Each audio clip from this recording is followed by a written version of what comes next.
Sim, então, perfeito. Mas só para deixar claro, a medida era para qualquer líder religioso de qualquer religião e não impactava tão somente o salário, vai ser isento de imposto de renda, mas também as entidades religiosas. Então a gente está falando da Igreja Católica, a gente está falando do Centro Espírita, a gente está falando de igrejas evangélicas também que pagam tributos sobre o salário, sobre a remuneração de seus líderes religiosos, que têm a sua dedicação exclusiva, portanto, às funções da religião e que também agora vão ter que ser tributados, ou seja, as entidades, os CNPJs, também pagarão impostos.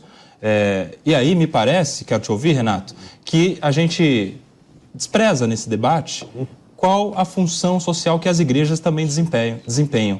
Porque, claro, o Paulo trouxe aqui de que muitos pastores esbanjam dinheiro. Mas eu posso dizer, assim, como alguém que conhece muito de perto essa realidade, que isso é o mínimo do mínimo do mínimo. Na proporção, isso é 0,1%.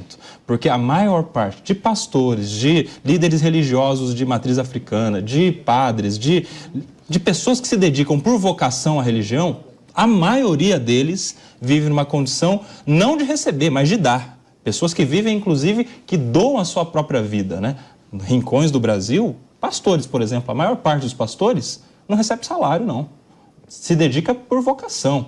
E aí a gente esquece a função religiosa da igreja. Se não fosse as pastorais da Igreja Católica, a caridade dos espíritas, a ressocialização que só acontece muitas vezes nas igrejas evangélicas, quanto o Estado brasileiro, governo, não gastaria mais? Eu imagino que seja muito mais do que vai arrecadar de imposto agora com essas cobranças. Essas pessoas todas que são tidas na mídia como pastores ricos, eles vendem mas muito dinheiro. Eles têm rede social de milhões de seguidores que vira dinheiro também com publicidade, com permuta, com tudo mais. E aí, Paulinho, me desculpa, mas parece que falta conhecimento sobre a realidade da maioria dos pastores. 70 milhões de evangélicos se você for em qualquer cidade pequena do interior, você vai ver um pastor doando a sua vida, vivendo mal, com pouco acesso a coisas de luxo, para doar a sua vida, para tentar ressocializar um cara que o Estado não ressocializa, para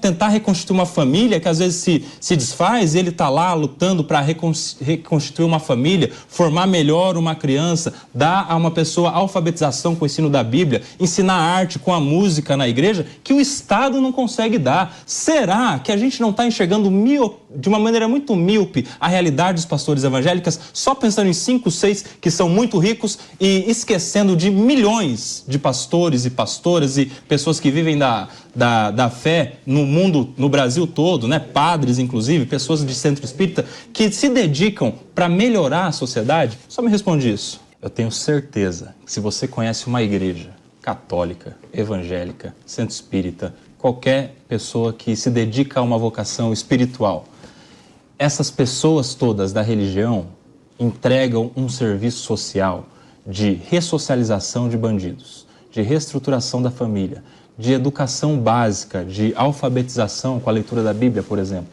de introdução à arte, com o canto, com a música, com os instrumentos. A Igreja Evangélica é o maior celeiro de músicos do Brasil, todos, do Brasil todo. Eu tenho certeza que qualquer casa de religião presta um serviço público que vale mais do que 300 milhões de reais, que vale mais do que 3 bilhões de reais. Nós temos no orçamento de 2024 4,9 bi para fundo eleitoral. Nós temos em 2024 50 e poucos bilhões de reais para emendas parlamentares. Você acha que 300 milhões, falando de 300 milhões, hein? Menos de 10%, menos de 1%. Você acha que 300 milhões paga o bem que uma igreja faz para a sociedade? Você que conhece uma igreja, conhece um casamento que foi restaurado, conhece uma pessoa que se educou numa fé, você acha que 300 milhões de reais por ano paga o bem social que só a igreja faz? Imagine só se nós não tivéssemos igrejas no Brasil. Imagine como estaria a criminalidade, Diego. Imagine como estariam as famílias, porque o bem maior da sociedade é a família. Porque se a família está bem, tudo está bem. Se a família está bem, a sociedade está bem. Se a família está bem, o negócio, o mercado vai bem, a política vai bem. E, pensando em décadas, em gerações, tomara que a igreja permaneça de pé com esses 300 milhões de reais que não pagariam jamais todo o bem que a igreja faz.